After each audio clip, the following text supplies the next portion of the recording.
কোনো রিগ্রেসিভ না, কোনো প্রতিক্রিয়া নয়, কোনো পেছনে ফিরে যাওয়া নয়, কোনো অতীতমুখী নয়, ভবিষ্যৎমুখী হয়। এবং সে কাজই আমাদের করতে হবে।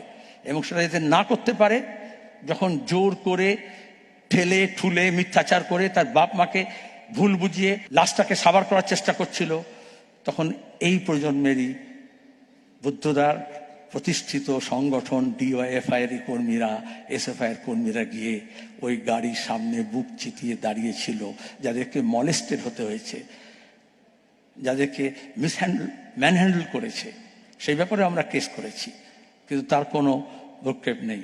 তাদেরকে আসামি সাজানো হচ্ছে। আজকে যখন এই বাংলার বুকে আসামিরা বুক দাপিয়ে ঘুরে বেড়াচ্ছে, সাক্ষী সাবুত লোপাট করছে, আর তখন যারা প্রতিবাদ করছে, ন্যায় চাইছে, অন্যায়ের বিরুদ্ধে রুখে দাঁড়াচ্ছে, তাদের শাস্তি বিধানের জন্য ভাবনা চিন্তা হচ্ছে।